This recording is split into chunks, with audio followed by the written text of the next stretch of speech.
Bonsoir à tous. Ce soir, c'est un sujet éminemment bouillant et polémique dont nous allons parler.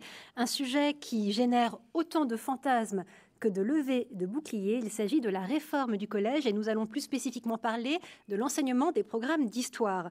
Alors, le ministère de l'Éducation nationale, déjà accusé par certains de vouloir tuer l'enseignement de l'allemand, du latin et du grec, est désormais soupçonné de négliger certaines périodes de l'histoire. Plusieurs intellectuels, d'ailleurs, se sont élevés contre un programme qu'ils critiquent, parmi lesquels Pierre Nora, Luc Ferry, Pascal Bruckner, Michel Onfray et bien d'autres. Ils ont publié des tribunes un peu partout pour manifester leur désaccord, voire leur indignation. Mais en quoi consiste vraiment cette réforme des programmes d'histoire qui sera applicable dès 2016 ? Est-ce qu'on peut séparer l'histoire de France de l'histoire du reste du monde ? Et est-ce que le fait de rendre facultatif un enseignement tel que l'Empire carolingien et la christianisation de l'Occident au Moyen-Âge revient finalement à occulter les racines chrétiennes de l'Europe et de la France? Plus largement, c'est la question de la finalité de l'histoire que nous allons interroger ce soir grâce à nos 4 invités. Yves-Marie Bercé, bonsoir. Vous êtes professeur d'histoire émérite à la Sorbonne et membre de l'Académie des inscriptions et belles-lettres. Merci d'être avec nous ce soir. Nous avons aussi le plaisir d'avoir avec nous Louis Manaranche. Alors Louis Manaranche, vous venez de publier en janvier dernier Retrouver l'histoire. Je précise que vous êtes agrégé d'histoire et enseignant à la Sorbonne. Merci d'être avec nous. Jean Sévillia. Bonsoir. Bonsoir. Vous êtes journaliste et écrivain. Vous êtes vous aussi l'auteur d'un livre paru tout récemment. Il s'agit de L'histoire passionnée de la France, qui vient tout juste de sortir, c'est bien ça? Dans sa version de poche. Dans sa version de poche, absolument.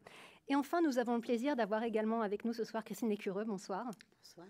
Vous êtes inspectrice d'académie, inspectrice pédagogique régionale histoire-géographie, histoire des arts à Orléans et à Tours, et vous êtes missionnée par le Conseil supérieur des programmes pour la réforme qui nous intéresse ce soir. Alors, qu'est-ce que c'est que le Conseil supérieur des programmes? Tout le monde n'est pas forcément familier, bien qu'on en ait beaucoup parlé de ce CSP. Il s'agit d'une instance indépendante, arrêtez-moi si je me trompe, mais qui a été instituée par la loi 2013 et qui est composée d'experts, d'enseignants et de parlementaires de gauche comme de droite. C'est donc par cette structure que vous avez été missionné. Il est important de préciser également, avant de commencer ce débat, que c'est précisément le Conseil supérieur des programmes, et non pas le ministère, qui a rendu public le 13 avril dernier cette réforme des programmes que j'évoquais à l'instant. Et je propose d'ailleurs que l'on commence ce débat avec vous, Christine Lécureux, puisqu'on a beaucoup parlé de cette réforme. Vous en êtes en partie à l'origine de l'écriture de ces nouveaux programmes d'histoire. Il y a eu bon nombre de compromis, j'imagine, depuis les premiers textes originaux que vous aviez rédigés. En quelques mots, en quoi consiste cette réforme pour ce qui concerne, bien évidemment, l'enseignement de l'histoire? Ce qu'il faut déjà préciser, c'est le fonctionnement, je dirais, original et nouveau de la procédure selon laquelle les programmes ont été réalisés, puisque dans chacun des groupes de travail ont été réunis des personnes représentant chacune des disciplines. Alors que je dirais que de façon antérieure, j'ai participé également à l'élaboration d'autres programmes, nous n'étions que sur un travail disciplinaire. Donc là, l'intérêt, c'est effectivement le travail interdisciplinaire qui permet aussi de voir comment chacun peut, je dirais, participer à la formation de l'élève. Quand vous dites, pardon, j'interromps, quand vous dites chacun, ce sont les enseignants? Les gens qui sont dans les groupes de travail, qui sont pilotés, soit par un inspecteur général, soit par un professeur d'université, c'était le cas du groupe auquel j'ai participé, sont soit des enseignants du secondaire, souvent des formateurs, soit des inspecteurs comme moi-même, soit même des inspecteurs généraux. Et l'intérêt, c'est de travailler par le biais de l'interdisciplinarité, puisque un des éléments du cahier des charges que nous a remis le CSP était d'ancrer en quelque sorte les programmes disciplinaires sur l'écriture du nouveau socle commun de connaissances, de compétences et de culture. Alors vous allez avoir l'occasion de nous expliquer plus en détail au cours de ce débat les tenants et les aboutissants de cette réforme. Jean Sévillia, dans un récent article publié dans le Figaro Magazine, un récent article dont le titre est éloquent puisqu'il s'appelle « Les naufrageurs de l'école », vous déclariez que l'égalitarisme et l'idéologie multiculturaliste sont en cause avec cette réforme. Qu'est-ce que vous entendez par là ? Il faut rentrer dans les détails, c'est compliqué de résumer ça en une phrase, mais enfin, il est évident que les programmes, dans leur version actuelle, mais enfin, on aura l'occasion de le dire au cours des débats, c'est, à mon avis, un mal qui n'est pas nouveau, il date d'il y a 30 ou 40 ans, donc et droite et gauche portent la même responsabilité dans ce domaine. Je pense qu'il y a des inflexions idéologiques qui sont sensibles dans la conception des programmes de l'histoire et qui se répercutent dans leur contenu. Alors, en une phrase, je pense que c'est lié à un tournant pédagogique plus large, opéré il y a une trentaine d'années, qui consiste à vouloir adapter plus l'enseignement aux élèves que les élèves à l'enseignement. Alors, c'est un raccourci un tout petit peu polémique. Je veux bien. C'est quelque chose que vous condamnez. Oui, je pense que la fonction de l'école, c'est d'amener les élèves, les enfants à un savoir. L'école n'est pas le lieu de l'égalité. Il y a une institution qui détient un savoir et qui le transmet aux enfants. Et donc, je pense qu'il y a une certaine, un certain, ce qu'on a appelé le pédagogisme, la formule est un peu polémique, c'est vrai, mais enfin, qui a renversé pour partie cette conception traditionnelle de l'école et qui considère que l'enseignement doit se mettre un peu au niveau des élèves, des enseignés. Alors, pour partie, c'est évident, et tout pédagogue le sait, et même toute personne qui a eu des enfants le sait. Mais enfin, si ça devient un réflexe, si ça devient un principe, je pense qu'on perd quelque chose dans la richesse des matières enseignées. Voilà. Alors, dans cet article, vous écriviez aussi, je cite, « La réforme Vallaud-Belkacem ne fait qu'achever le délabrement d'une matière qui fut pourtant une fierté du système scolaire et universitaire français. » Donc, la matière en question, c'est l'histoire. Louis Manarange, est-ce que vous partagez ce point de vue d'une réforme qui irait vers un délabrement de cette matière noble qu'est l'histoire? Alors, il faut distinguer les choses parce que lorsqu'on parle des programmes d'histoire, il ne s'agit pas de la réforme du collège, stricto sensu. Ce sont de nouveaux programmes, comme il y en a régulièrement, et qui ne sont pas nécessairement corrélés à une réforme avec une réforme de l'enseignement secondaire.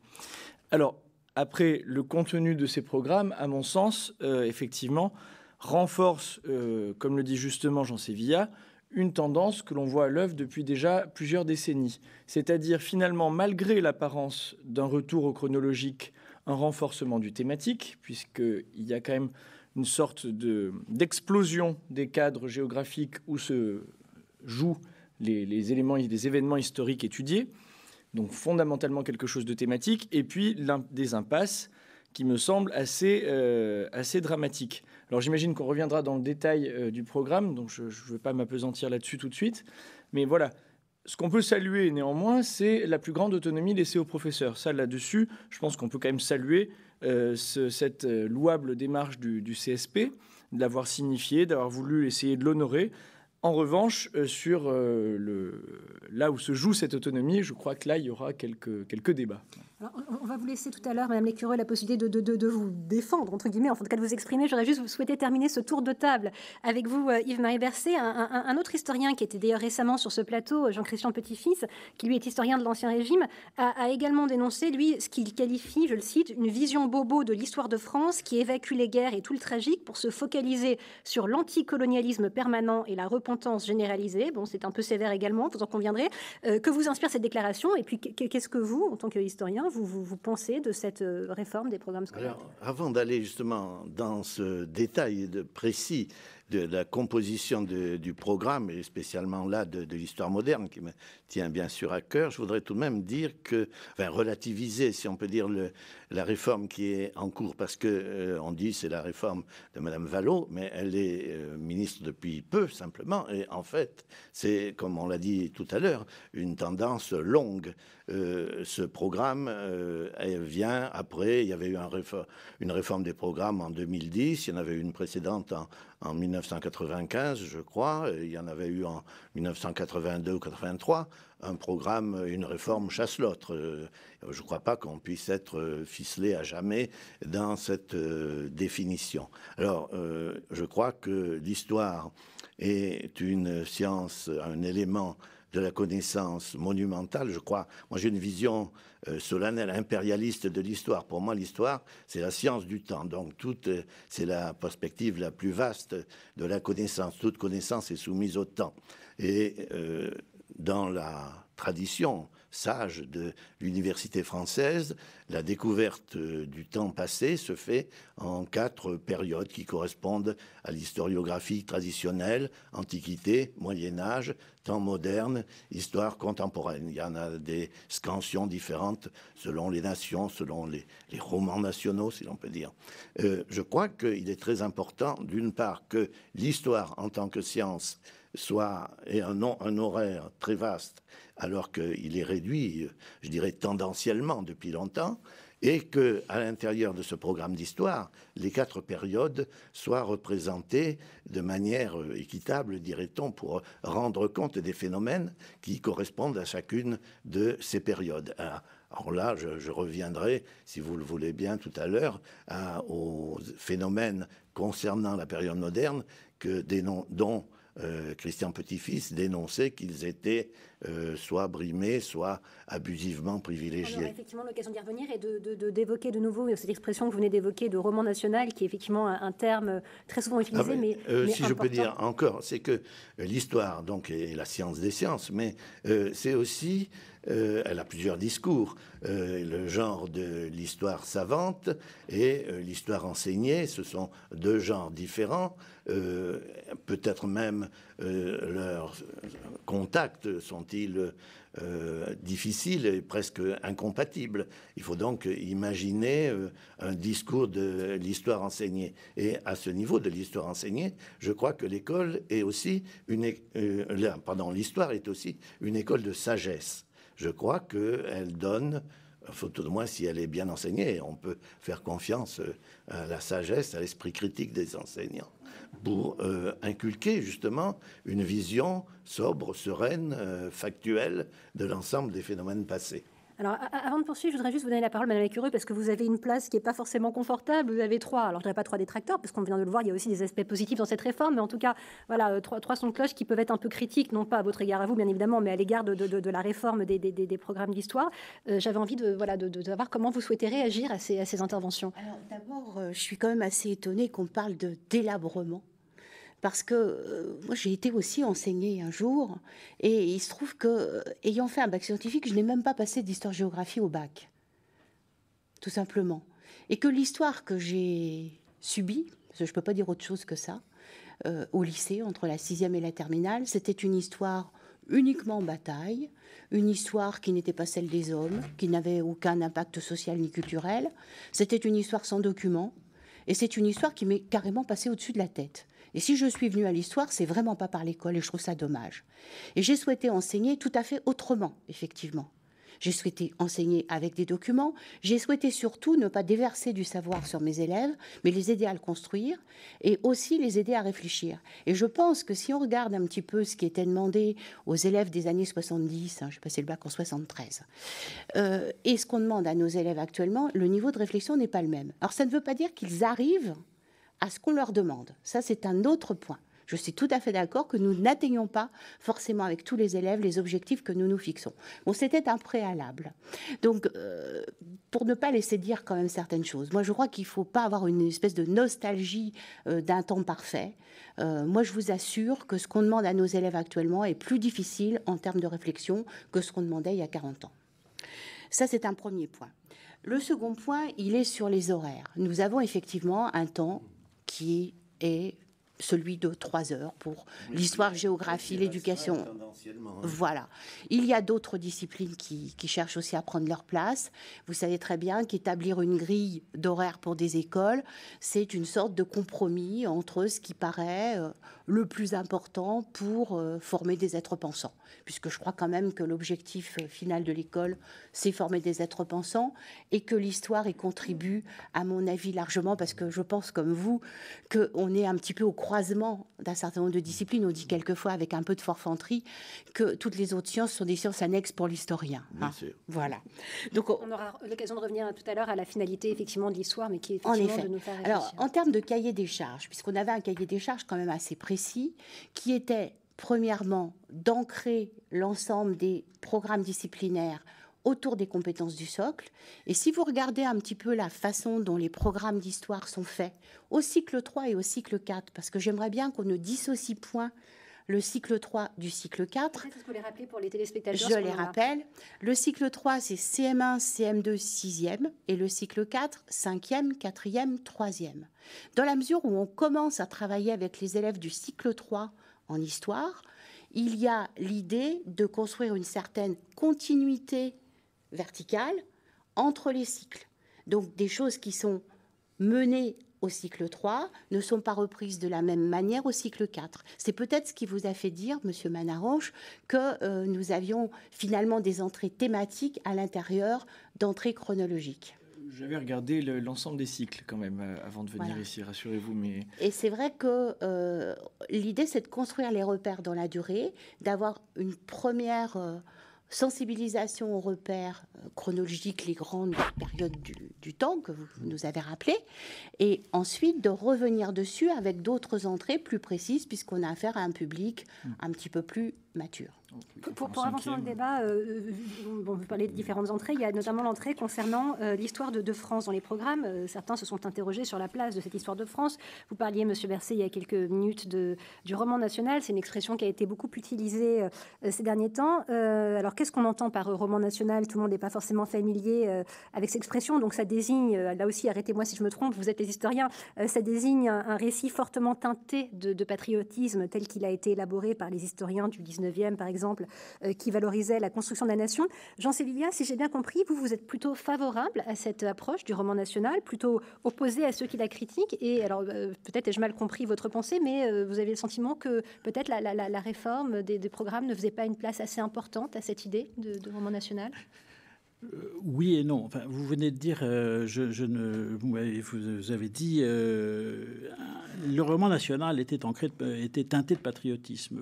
Oui et non, pas vraiment. Alors, l'expression roman national, elle était popularisée par Pierre Nora à partir de ces lieux de mémoire qui sont une grande œuvre historiographique du début des années 80. Voilà. Alors, il est certain que l'histoire du 19e siècle, l'histoire républicaine à la vis, il y a eu un décalque monarchiste avec Bainville qui construisait l'histoire un petit peu comme un déterminisme autour de, avec un récit ou avec une part de merveilleux. La Révolution, les historiens républicains ne voyaient que le bien de la Révolution, et les historiens monarchistes, pour faire court, ne voyaient que le bien de la monarchie. Voilà. Bon, ça c'est certain qu'il y a une part de... Voilà. Maintenant, je trouve que ce mot de roman me gêne parce qu'il induit une idée fausse. Il induit l'idée comme si c'était une fiction. Roman égale fiction. Or, je crois qu'on peut écrire une histoire qui ne soit pas fictive, qui soit réelle, d'une réalité politique qui est la France, qui est la nation française. Je crois personnellement que la nation française est une réalité politique, elle s'ancre dans l'histoire, et donc on peut en faire le récit. C'est d'ailleurs ce que j'ai essayé de faire dans cet ouvrage. Ça n'est pas forcément de faire du patriotisme. Faire le patriotisme, on peut n'être ou n'être pas patriote. Personnellement, je pense que c'est plutôt une vertu, mais enfin, ça ne se passe pas sur le même plan que l'enseignement de l'histoire. C'est une autre question, c'est un autre débat. Simplement, c'est la question de savoir, oui ou non, est-ce qu'on peut légitimement, scientifiquement, et sans nier ni qu'il y ait de l'histoire sociale, ni que l'histoire elle est faite par les hommes, etc. Mais oui ou non, est-ce qu'on accepte cette idée que la nation française est un don historique et comme tel, on peut raconter, en faire le récit, non pas le roman, parce que le roman, c'est pas du roman, c'est pas de la fiction. Voilà. Moi, je pense que oui. Tout le courant qui va dominer, chère madame, la machine qui fait les programmes dans l'éducation nationale. Je sais pas, moi j'ai horreur des attaques à nominem, mais dont je n'ai une personne en tant que personne et aucun ministre non plus. Voilà. Je pense que tout ici, enfin là, la conception dominante c'est dans l'éducation nationale s'inscrit à contre-courant de cette idée à laquelle je crois, moi. Donc, c'est évident que je ne me sens pas à l'aise vis-à-vis des programmes de l'éducation nationale, mais rassurez-vous, je ne me sentais pas à l'aise avec ceux de M. Châtel non plus. Donc, c'est pas le problème ne se pose pas en termes de droite-gauche, il se pose en termes de est-ce que scientifiquement on accepte ou non l'idée qu'on peut raconter l'histoire de la France. Voilà. Yves-Marie Bercé rêvait de restaurer cette approche du roman national. C'est une utopie pour vous? Alors, effectivement, on peut critiquer le terme de roman national. Il faut l'entendre comme l'imagerie, les versions imagées que chacun d'entre nous retient de l'enseignement qu'il a reçu de l'histoire et de ses lectures, de ses promenades touristiques. Et il est bien vrai, comme l'a dit Jean Sévillia, qu'il y a une version républicaine, une version monarchiste, on peut dire qu'il y a de 36 versions différentes de cette imagerie. Bien entendu, c'est ce qui va rester au-delà, mais le but de l'enseignement n'est pas de construire une imagerie. Simplement, nous savons fort bien que dans la mesure où l'enseignement construit un discours réductionniste, inévitablement, adapté à des classes d'âge, il faut éliminer des faits, en promouvoir d'autres. Alors je crois qu'il faut se souvenir, et Madame Lécureux l'a dit, qu'il y a des classes d'âge très sensibles à laquelle s'adresse cet enseignement. Ce sont des gens qui sont la fin de l'enfance, le début de l'adolescence, c'est-à-dire un âge particulièrement sensible. On a une capacité mémorielle maximale dans le cours de la vie. Et par conséquent, on va retenir particulièrement à ce moment-là ce qu'on vous a enseigné. Et c'est ça qui constituera plus tard votre imagerie mémorielle. Et puis aussi, c'est une époque où on est sensible aux attraits de l'imagination. Et par conséquent, il est très bon que, et ça a été, je crois, observé encore aujourd'hui, je ne sais pas, je ne connais pas le détail du programme, mais il est très important que la chronologie commence très tôt, traditionnellement en 6e, autrefois, mais je crois que c'est encore vrai, on commençait avec l'Antiquité, c'est-à-dire avec les premières sociétés humaines. C'est-à-dire qu'on mesurait, avec des gens qui ont 10 ans, 12 ans, la profondeur du temps. Et je crois que c'est vraiment essentiel. Alors, est-ce qu'il s'agit d'une histoire mondiale ou d'une histoire de l'espace? Je ne dis pas encore la nation, mais la nation française arrive à un moment. Alors, il est vrai que dans les programmes, la discipline qui est enseignée, c'est l'histoire. C'est une science. Ce n'est pas l'histoire de France. L'histoire de France est un genre spécifique. Alors, je crois qu'il est tout à fait légitime d'ouvrir des perspectives de ces jeunes esprits à l'ensemble des civilisations qui se sont succédées depuis les origines de l'humanité. Et que ça, c'est tout à fait fascinant. Mais en même temps, nous savons fort bien que leur capacité mémorielle et le nombre d'heures qu'ils vont recevoir est limité, que par conséquent, ils ne vont pas retenir la dynastie des Mandchous ou des empereurs mongols. Il vaudrait mieux qu'ils retiennent un peu mieux celle des rois de l'histoire de France. Je crois que le fait de faire une histoire mondiale, une histoire scientifique qui n'est pas uniquement une histoire de France, ne rejette pas du tout l'étude de la France, tout simplement parce que la France a joué, ou l'espace français, ou les populations qui ont occupé l'espace français, ont joué au cours de l'histoire de l'humanité des rôles majeurs. Et que même d'un point de vue anthropologique, d'anthropologie culturelle, ambitieuse, il faut connaître l'histoire de France, parce que tout simplement, c'est dans l'histoire de l'Europe la première nation qui constitue une souveraineté, un État centralisé, et où on peut parler très tôt de nation. Donc je ne crois pas donc, si vous voulez, que qu'on rejette en tout cas, il ne faut pas rejeter l'idée de l'histoire de la nation française. Pour rebondir sur ce que vous venez de dire, je lisais un article du Figaro, Louis Manaranche, dans lequel vous étiez interviewé à l'occasion de votre livre que j'évoquais tout à l'heure, Retrouver l'histoire, et vous disiez, je cite, « En diluant l'enseignement d'une histoire commune, nous diluons aussi les motifs d'appartenance à une même nation, à une même culture. » Est-ce que, selon vous, ces nouveaux programmes font courir ce risque d'une dilution ? Ni plus ni moins qu'une tendance longue. Il y a un mieux, je me fais un peu l'avocat de ces programmes en marge, mais quand même un petit peu. Déjà, typiquement en 5e, les empires africains ont été omis. Ce qui, je crois, est une... Alors, comme objet historiographique, c'était intéressant. Les professeurs prenaient volontiers du plaisir en les préparant. Je m'étais amusé à les préparer, ces cours, dans le cadre de cours de soutien.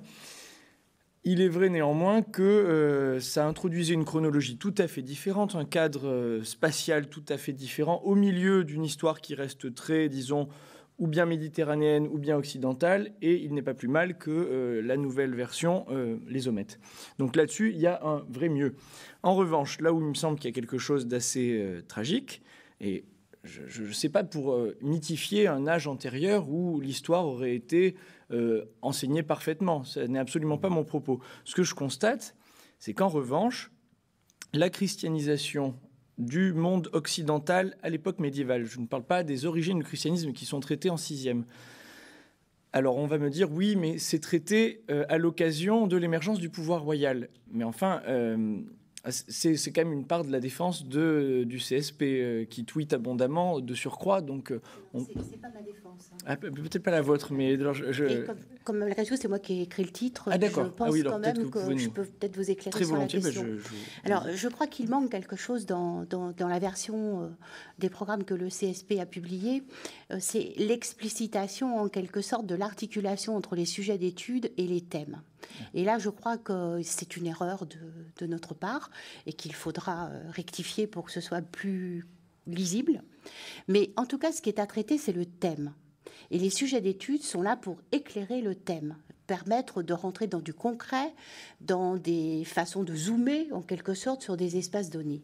Le thème auquel vous faites allusion s'intitule très précisément « Société, Église et pouvoir du XIe au XVe siècle ». Il s'agit bien donc de traiter les rapports entre la société, l'Église et le pouvoir. Après ça, on a une obligation, c'est effectivement de travailler, comme le souhaite monsieur, sur la naissance de la nation, peut-être, au travers de la mise en place du pouvoir. Ce qui, d'ailleurs, succède à l'école primaire à un temps qui s'appelait le temps des rois. Donc, on travaille quand même 2 années complètes sur l'histoire de France à l'école primaire. Et ensuite, vous avez le choix de travailler soit sur la société rurale encadrée par l'Église, soit sur l'essor des villes et l'éducation. Croyez-vous qu'on puisse travailler sur l'essor des villes et l'éducation sans évoquer l'Église? Non, madame, mon propos, il est uniquement de faire un choix qui est une entrée par le monde rural ou par le monde urbain, mais qui finalement permet d'aborder les mêmes choses, c'est-à-dire la place absolument fondamentale de l'Église, aussi bien auprès des populations rurales, dans une dimension également éducative, on pense évidemment aux écoles abbatiales, et en ce qui concerne le monde urbain, je crois quand même que dans la période, vous avez en particulier l'essor des ordres mendiants, des choses comme ça, qui peuvent être abordées. Je vais préciser ma pensée. Je ne voulais pas d'abord rentrer tout de suite dans une polémique âpre, mais ce que je remarquais, c'est que lorsqu'on regarde le gras qui est donc mentionné comme obligatoire. Parce que au début, je me suis dit peut-être que j'ai mal compris quand même. J'ai voulu relire, et ce qui n'est pas gras est donc facultatif. Je me suis dit finalement, on comprend que l'esprit de la personne qui a rédigé ce programme n'est pas du tout une déstructuration totale de l'histoire. Mais je me dis simplement qu'un professeur qui doit faire des choix est parfois pas nécessairement évident parce qu'il est contraint par le programme, parce qu'il a peut-être une classe qui chahute, il peut avoir plein de motifs de faire des choix, pourra ne pas avoir traité la christianisation, disons, ou bien rurale ou bien urbaine, et aller tout de suite vers Reims. Il est obligé de le faire.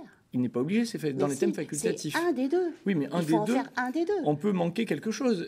Par exemple, si on fait le monde rural, on peut mettre en doute que, par exemple, on insiste beaucoup sur les cathédrales, des grands jalons architecturaux, par exemple, de notre civilisation. Je vous rappelle que c'est le thème qui est à traiter. Donc, on a un éclairage plus particulier sur le monde rural, mais ça n'évacue pas le thème. Mais écoutez, avec vos précisions, je trouve le programme quand meilleur. même, monsieur, l'idée est quand même de responsabiliser les équipes de professeurs. Moi, je fais confiance à l'intelligence des professeurs.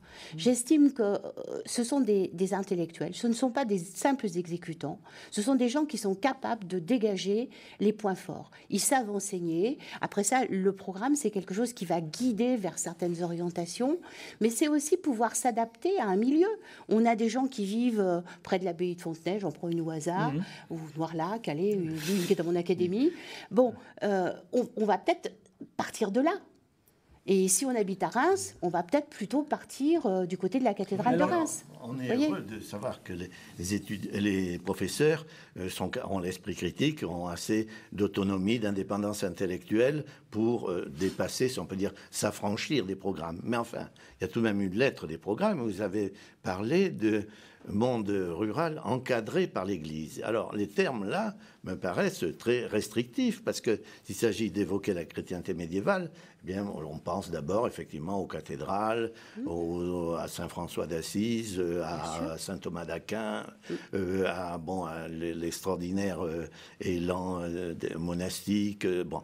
Or, l'idée d'un monde rural encadré par l'Église, c'est introduire, si vous voulez, une notion de dominant-dominé et d'une sorte d'obligation, de contrainte faite par l'Église à travers les âges, brimant les pauvres paysans, les obligeant à assister. Mais si, c'est ça l'idée, bien sûr. Hein. Vous craignez qu'il y ait un risque d'occulter les racines chrétiennes de la France? Et pourquoi ne dit-on pas la chrétienté médiévale? Si on dit le monde rural encadré par l'Église, je pense bien qu'il y a une notion là de domination qui est explicite et qui est bien volontaire et qui est réductionniste. Sur cette question, Jean Sévillat, de module obligatoire ou pas, ou de thème à choisir, pour revenir à ce thème que vous évoquiez, Madame, société, Église et pouvoir politique dans l'Occident chrétien, seul est obligatoire le sous-thème, la construction du royaume de France et l'affirmation du pouvoir royal. Est-ce que ça vous choque qu'il y ait comme ça des modules qui soient, enfin des thèmes qui soient obligatoires et d'autres pas, qu'on puisse... Non, le principe de l'obligation ou du facultatif me paraît, moi, plutôt sain, et je pense aussi que les professeurs connaissent leur métier, ils ont des enfants devant eux, je veux dire, bon.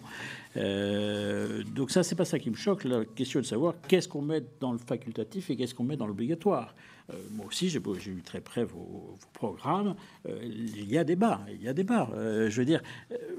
Il y a eu des grossissements dans la polémique qui a éclaté il y a un mois. Il y a eu des grossissements qui sont liés à toute polémique. Bon, c'est évident. Dire là, on ne veut pas apprendre la chrétienté, c'était vraiment du grossissement. Sur le plan, donc, mais la chrétienté, elle est là. Mais le problème, c'est qu'elle est saucissonnée, si vous me passez cette expression familière, entre plusieurs modules, dont certains sont obligatoires. Enfin, la chrétienté, c'est-à-dire le monde chrétien médiéval, hein, pour faire court. Et donc, c'est saucissonné entre différents modules, dont certains sont obligatoires, dont certains sont facultatifs. Et donc, comme disait le professeur Berset il y a un instant, ou comme M. Manaranche le disait, c'est qu'il y a le risque qu'un professeur, parce qu'il n'a pas le temps, parce que, etc., il y a une partie qui, voilà, qui passe aux oubliettes. Voilà. Vous craignez que les enfants n'aient plus un regard d'ensemble sur l'histoire, mais un regard du coup qui soit trop parcellaire? Justement, c'est ça la crainte que j'ai, c'est-à-dire qu'on rejoint aussi le problème thématique et du chronologique, c'est-à-dire que on nous dit le chronologique, on l'a rétabli, c'était déjà à l'époque de Lionel Jospin, ministre de l'Éducation nationale, mais non, mais il y a de tels trous dans cette chronologie, c'est-à-dire il y a des trous de plusieurs siècles. Je veux dire, des enfants, il faut voir que je ne vous apprends pas votre métier, vous êtes professeur, je ne le suis pas. Mais enfin, il est évident que des enfants, ce sont des jeunes esprits, par définition, qui ont besoin aussi qui ont besoin d'images simples. Je veux dire, ils ont besoin d'un discours qui soit construit. Or, je pense que c'est ça le problème de tous ces programmes, c'est que la notion d'âge sur laquelle insistait le professeur Berset est capitale. C'est évident qu'on n'enseigne pas la même chose à des enfants de 12 ans que celles qu'on ne fait pas les mêmes cours que pour des agrégatifs, c'est évident. Et donc, je pense qu'au niveau du collège, où on sort de l'enfance, on entre dans l'adolescence, eh bien, moi, je pense qu'un récit plus structuré, plus ramassé, je pense qu'éclairerait les esprits, parce qu'il ne faut pas se faire d'illusions. Les enfants ont une capacité mémorielle qui est limitée, et ils retiendront de leur cours d'histoire ce qu'ils veulent bien retenir. Je veux dire, tout dépend d'un certain nombre de facteurs. Mais je veux dire, plus on leur donne des éléments qui sont des modules qui vont chercher loin, qui sont éloignés l'un de l'autre dans l'histoire, plus ils ont du mal à raccrocher les éléments. Je veux dire, il y a des choses qu'on peut raccrocher quand on est en fac, parce qu'en faculté, un étudiant d'histoire, il passe d'une époque à l'autre, d'une civilisation à l'autre, ça fait partie du jeu naturel. Mais le collège, je pense qu'il y a un problème d'adaptation, qu'il y a une certaine pédagogie. Je pense que Je ne minimise pas l'intelligence des enfants, je ne majore pas l'intelligence des enfants d'autrefois non plus, et je ne pense pas que ce soit déverser du savoir, comme vous l'avez dit tout à l'heure, madame, que de donner aux enfants un discours qui soit un discours clair, qui soit construit, qui soit chronologique, et avec des notions qui sont simples. Simple ne veut pas dire simplifier, mais simplement, il faut faire la synthèse. Et faire la synthèse, ça suppose en effet de passer sur des passages de l'histoire qui ne sont pas centraux, à mon sens. Il y a, je ne veux pas mobiliser la parole, je parle trop, on n'a pas évoqué cette question jusqu'à présent, mais c'est évident que là où il y a de l'idéologie, c'est la place qu'a prise ces dernières années toutes les questions autour de la traite négrière. La traite négrière, qui est une page sombre de l'histoire de l'Occident, où tout le monde est d'accord ici, mais enfin, ça n'est pas une histoire centrale. Justement, concernant cette histoire de la traite négrière, c'est une autre période de l'histoire. On a parlé de l'histoire de France, etc., des racines du christianisme. C'est très bien que vous soyez là, madame, pour démêler le vrai du faux. Les critiques se sont étonnés que les traites négrières, qui sont une page honteuse de l'Occident, mais dont le rôle historique n'a pas été central, soient abordés dans un module qui, lui, est obligatoire, tandis que l'examen de la réforme des Lumières, lui, par exemple, qui est vraiment au cœur de notre histoire, soit abandonné au choix de l'enseignant. Qu'est-ce que vous avez envie de répondre à cette accusation ? Encore une fois, je pense qu'il y a quand même... on nous fait procès d'intention, en quelque sorte. Je vous assure qu'à aucun moment, le groupe de travail avec lequel j'ai eu le plaisir de rédiger ces programmes ne s'est exprimé de manière idéologique. Nous avons été du côté des élèves, parce que dans le groupe de travail, il y avait des vrais professeurs qui sont sur le terrain. Et je dois dire que j'ai eu la possibilité de choisir un certain nombre de personnes. Et j'ai donc choisi à la fois des gens qui étaient dans des établissements de l'éducation prioritaire, mais aussi centre-ville. On va essayer de faire une sorte d'opposition manichéenne. Donc, des points de vue différents face à des élèves différents. Mais l'idée qui était derrière ça, c'était de rendre les programmes, d'une part, attractifs, faisables, intéressants pour les élèves, et surtout, dans l'idée de les construire comme êtres pensants. Alors, par rapport à ça, c'est vrai que le roman national, moi non plus, j'aime pas bien le terme, mais pourquoi pas à certains moments. Et je pense que dans les programmes de l'école primaire, il y en a une part de ce récit un petit peu qui met les choses un petit peu en place pour les différentes périodes. Pour le collège, c'est vrai que nous avons voulu insister sur l'idée que l'histoire pose des problèmes, que c'est quelque chose qui questionne et qu'il faut amener à se questionner d'une manière qui peut varier dans le temps parce qu'il n'y a pas des savoirs immuables et cristallisés. Je vous prends un simple exemple. Moi, j'ai été enseignée, on m'a parlé, quand j'étais à l'école primaire, du petit tambour-bara. Le petit tambour-bara a disparu de nos programmes.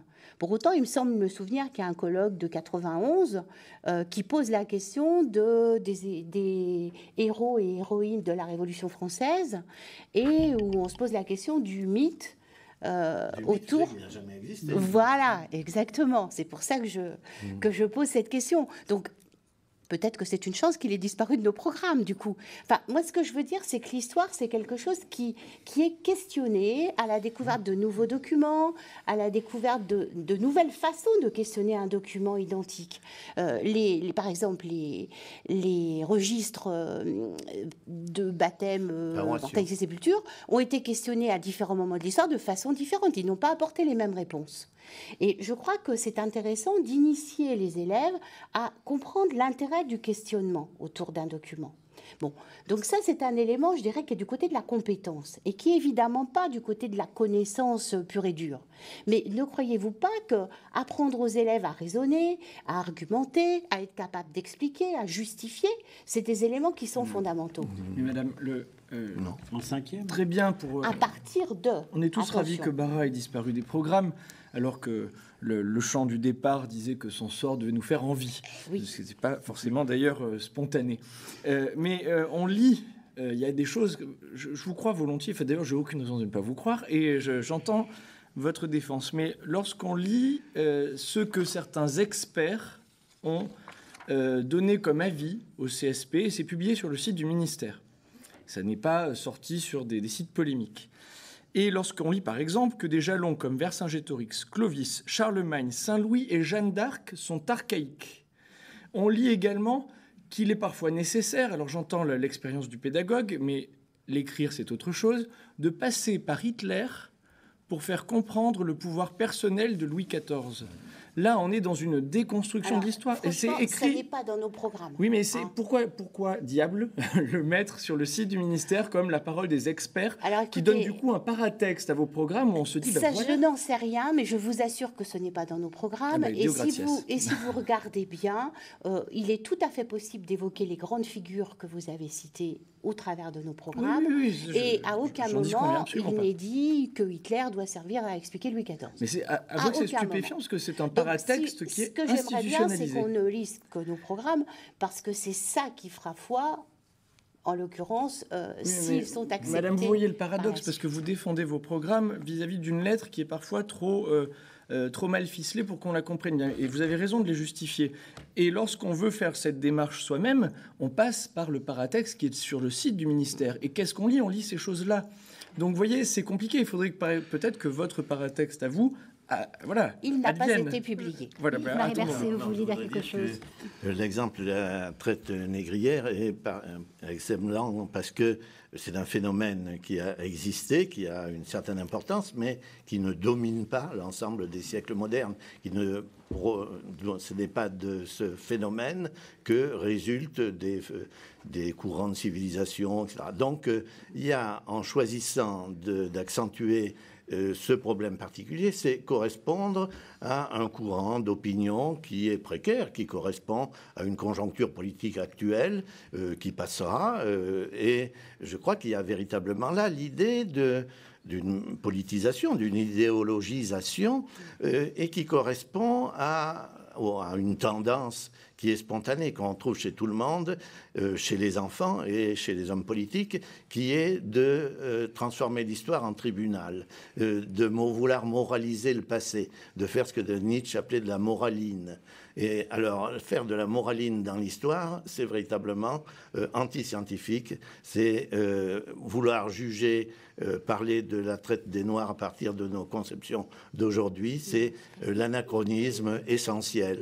C'est vraiment contre l'histoire. Je voudrais citer l'historien médiéviste Sylvain Guggenheim, je suis désolée, juste 2 secondes, parce que ça rejoint assez ce que vous venez de dire, qui se demande si la façon idyllique de présenter la Méditerranée comme un foyer d'échange et de culture en se focalisant vraiment sur cette région n'a pas vocation, je cite, à apaiser les tensions actuelles dans la société française. Donc vous avez le sentiment, vous aussi, qu'il y a une dimension politique. C'est confondre l'histoire avec l'éducation civique.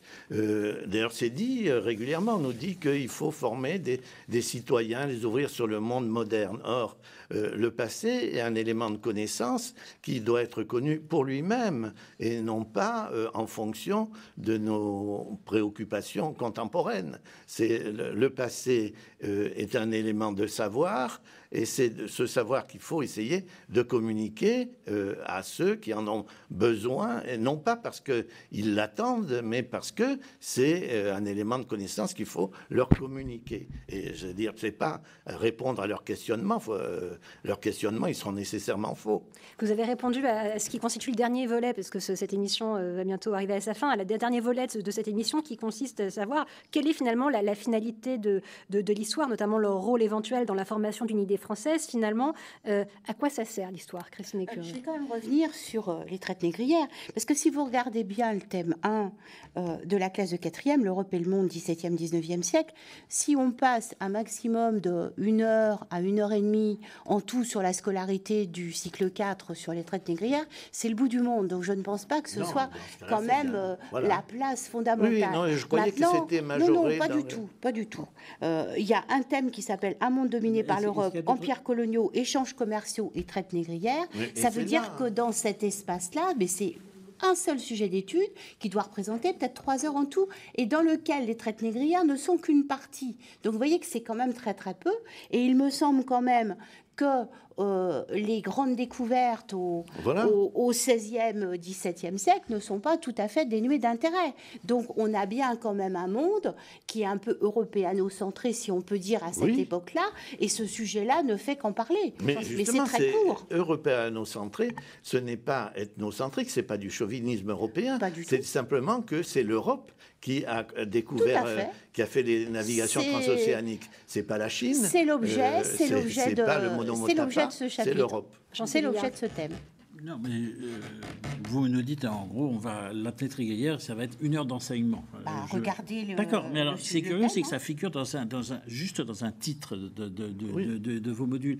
Est-ce qu'il y a d'autres éléments qui ne seront enseignés qu'1 heure que vous n'auriez pas pu mettre dans un titre? Et pourquoi n'y sont-ils pas? Je veux dire, on a quand même l'impression, je suis peut-être naïf ou j'ai de mauvaises idées, mais enfin, on a quand même l'impression que de mettre le mot traite négrière dans un titre pour quelque chose qui n'a duré qu'1 heure, qui a une arrière-pensée derrière. C'est peut-être pas dans le CSP, mais enfin, le CSP, malgré tout, n'est pas un objet complètement indépendant du ministère. Je veux dire, bien sûr que non. Mais en même temps, vous posiez la question de la finalité. Il est évident que les questions socialement vives, dont font partie la question des esclavages ou de la fin des esclavages, ou des colonisations, ou la Shoah, ou d'autres sujets de ce genre, ça fait partie de ce qu'évidemment il faut débattre à l'école, parce que les élèves ont besoin d'avoir l'éclairage de l'école. C'est le terme débattre. Parce qu'il faut enseigner. Débattre dans le sens de l'évoquer, de faire bouger les représentations des élèves. Parce que les élèves arrivent souvent avec... Si. Oui, ils arrivent avec des choses qui sont dites par les familles, et il est très difficile de faire bouger les représentations. Là, franchement, pour aller dans un certain nombre d'établissements, j'y vais quand même fréquemment. Je suis référente d'un établissement de l'éducation prioritaire également. On voit arriver des élèves avec des sortes d'idées absolument fausses. Non, vous avez raison. Le travail du professeur, c'est faire bouger les représentations. C'est apporter, grâce aux documents, grâce au savoir, au magistère du maître, tout simplement. Oui, voilà. Bon, c'est ce grâce que je voudrais à tout cela, mais bien sûr, je ne le renie absolument pas, c'est pouvoir justement rétablir les faits. Rétablir et rechercher une vérité historique. Aristote disait que quand on avait de la cire molle, tout allait bien, mais que quand on était déjà un peu formé, c'était très difficile de reformer. Eh bien, on est face à nos élèves avec une génération d'enfants qui nous sortent des théories du complot pour tout et rien, parce qu'ils sont allés voir sur Internet. Et je vous assure que le travail du professeur pour déconstruire ça, faire bouger les représentations et établir des faits historiques est très complexe. Oui, vous parliez d'Aristote, mais je vais citer Marc Bloch qui disait l'histoire est faite pour mieux vivre le présent et mieux comprendre l'avenir. Jean Sévillat, est-ce qu'il n'y a d'histoire que pour mieux comprendre le présent sur cette question de la finalité de l'histoire? Il y a des leçons à tirer de l'histoire, ça sert à ça aussi, évidemment. C'est une connaissance du passé, mais enfin, il y a des leçons humaines, parce que les mêmes erreurs produisent les mêmes effets dans l'histoire, donc ça sert aussi à ça. Je pense qu'il y a quand même une dimension sociale et politique au sens noble du terme de l'histoire et de l'enseignement de l'histoire. Malgré tout, les enfants qui vivent en France sont citoyens français ou vivent dans un pays qui a une histoire, et donc enseigner aux enfants qu'ils s'inscrivent dans un ensemble plus vaste qui les a précédés et qui les suivra ne me paraît pas illégitime. Donc de ce point de vue-là, il y a quand même une finalité, sans confondre l'histoire et l'éducation civique, il y a quand même une finalité culturelle au sens très large de l'histoire qui me paraît importante. Louis Manaranche, à l'occasion d'une de vos interviews, vous avez dit « Si elle ne connaît pas son histoire, la France est condamnée ». Est-ce qu'il y aurait une dimension de survie d'une nation inhérente à l'enseignement de l'histoire? Alors, je crois qu'il y a plusieurs choses. D'abord, l'histoire en tant que telle est gratuite, comme l'a dit le professeur Bercé, c'est une connaissance. Donc, la connaissance en tant que telle est sa propre finalité. Oui. Après, il y a du surcroît. Par surcroît, il peut se produire des choses avec l'histoire. Et je crois qu'il y a deux objectifs qu'on peut rechercher, qu'on doit rechercher, qui ne doivent aucunement, d'ailleurs, je dirais, contaminer l'enseignement en tant que tel. Le premier objectif, c'est que c'est une école du discernement, puisque si le passé est enseigné avec des faits, naturellement, le discernement humain se nourrit de l'histoire. Et les mêmes causes produisant les mêmes effets, comme le disait Jean Sévillat, eh bien, de fait, le discernement se construit à l'école de l'histoire. Et d'autre part, il y a effectivement l'idée d'une histoire commune. Lorsqu'on est sur un sol, un territoire, qu'on soit citoyen ou non d'ailleurs, on hérite collectivement d'une même histoire. Et cette même histoire, elle est à connaître, elle est à habiter même. C'est-à-dire pas forcément à aimer d'abord. Jamais le professeur d'histoire n'apprendra à aimer la France. Mais il donnera des motifs de constituer une imagerie et un panthéon propre, pourrait-on dire, puisque en plus le panthéon est à l'honneur ces jours-ci, qui sera peut-être des motifs, qui constitueront des motifs d'aimer cette France. Mais c'est par surcroît. Et dès lors que ça n'est plus par surcroît, mais qu'on veut ou bien d'un côté exalter une France mythique, ou bien de l'autre déconstruire pour tout reconstruire à base d'affrontements, que ce soit des affrontements de classe ou des affrontements civilisationnels ou de la repentance, que ce soit ou l'un ou l'autre, ce sont des dévoiements de l'histoire. Ça, je le crois vraiment. Madame Lécureux, la finalité de l'histoire, c'est de faire des êtres pensants, comme vous le disiez tout à l'heure. Des êtres pensants, des êtres capables de vivre ensemble, ça me semble assez important. L'école a quand même une fonction socialisante importante, mais j'avais noté la dimension évidemment gratuite également de cette connaissance. On n'est pas historien, je dirais, sans avoir le goût de cette matière et avoir envie de communiquer ce goût-là.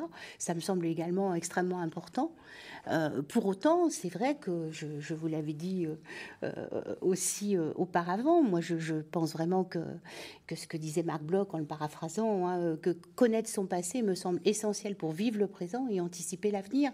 Et il faut qu'on prépare nos élèves à vivre dans un monde qui sera celui qu'il sera, mais en tout cas à leur donner des éléments qui leur permettent d'argumenter, qui leur permettent de réfléchir, de raisonner. Et je crois que c'est quand même à partir de faits.